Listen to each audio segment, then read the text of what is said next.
is that the Eagles are probably going to be just fine. If these are their problems, it's a very, very small problem in the grand scheme. Let's go to the Chiefs. They got rich people problems. No baby doubt, face. Swagoo. As for the rich Chiefs, people problems. they'll look to become the first team to repeat as Super Bowl champions since the Patriots back in 2003 and 2004. The current streak of 18 consecutive seasons without a repeat Super Bowl champ is the longest in NFL history. So I feel like it's the exact same story in the AFC, Marcus. But what do the Chiefs need to do, and what are the pitfalls that they could possibly run into this season? It's the reshuffling of this offensive line. And I know they signed Jawan Taylor from the Jaguars. And, look, I know some of the games that I watched. Jawan Taylor is a big physical, a powerful offensive lineman. Some games I was concerned about his protection. Let's not get it wrong. And then Donovan Smith. Listen, man, I hate to do it. Donovan Smith holds more than I. Potential biggest pitfalls the Eagles have to avoid this year in order to get back to the Super Bowl. Well, this is really challenging because I personally believe they have the most complete roster in the NFL. It's very hard to find holes. But if there is a hole, and I would say it's more of a question mark, it's linebacker. T.J. Edwards left in free agency. Nakobe Dean, who they drafted last year out of Georgia, was an excellent college player.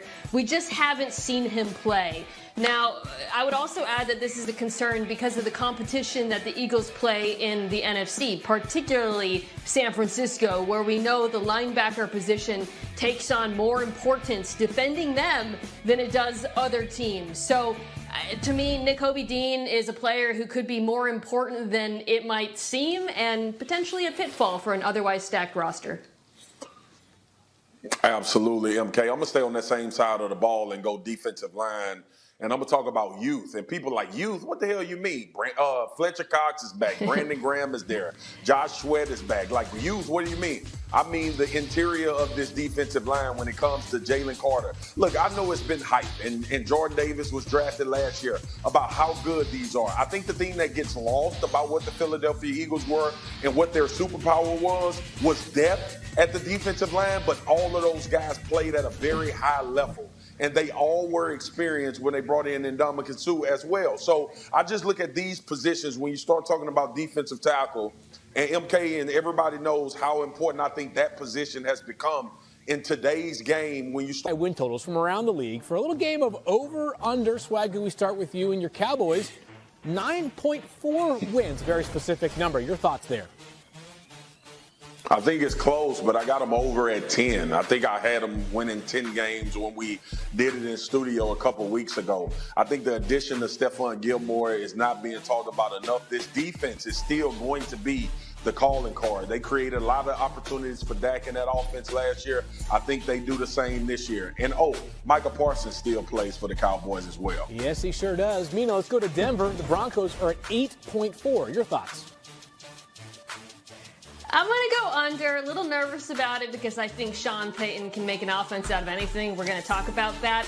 But I do think the loss of Ejiro Evero, who called the defense last year, is something that might be overlooked. And I'm going to have to see it from Russell Wilson before I believe it. All right, Swagoo, back to you. How about the Packers at 7.4? Yeah, I don't know what the hell 0.4 is. They may win a half game more. I don't know what the hell that means. I got them under, but I got them at 7. So don't get mad at me, Packers fans. Listen, it's a lot of newness. Obviously, Jordan Love taking over a young roster, by the way. I don't think people talk about that in Green Bay enough. Patrick Mahomes, and we expect him to be fine, and obviously Andy Reid and how he calls plays, and we've seen the success of this offense. The one thing you can do to shoot yourself when you start talking about playing as a high-powered offense is these penalties and negative plays and not being able to stay on schedule when you start talking about games and playoffs and the expectations for the Kansas City Chiefs. So those are the two positions that are most important when you start talking about protecting your quarterback. And we got new offensive linemen, especially at critical positions. And the one Donovan Smith one concerns me, MK, because those holdings were a big concern for me as I watched him play in Tampa last year. Yeah, the only thing that can stop Patrick Mahomes is 1st and 20. And sometimes that doesn't even stop him, but it's a really good answer for that reason. or him being on his back, which we saw, of course, in the Super Bowl against the Bucs. The other answer I'll give for Kansas City would be the young secondary. And similar to how I said linebacker is of utmost important in the NFC, your secondary is going to be really important in the AFC, given the high-powered passing attacks you're facing in Cincinnati, Buffalo, Miami, Jacksonville.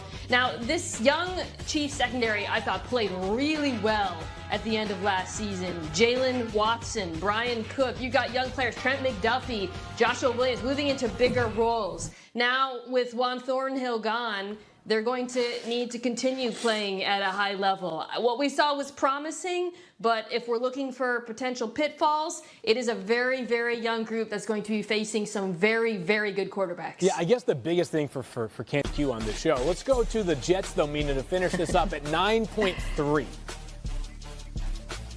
So, tough division, but I'm still going to go over for a couple of reasons. This defense, which was playing like a top 5 unit at the end of last year, I think they'll be just as good. They weren't dependent on turnovers. They were young. They're so deep up front. And then, of course, you're replacing Zach Wilson / Mike White with Aaron Rodgers. You're going to win more games. All right, coming up on NFL Live, Mina's going to walk us through various functions on the TI-84 calculator to come up with 7.4 wins somehow. No, I'm kidding. We're going to talk about the Chargers because they lost a lot of close games last year.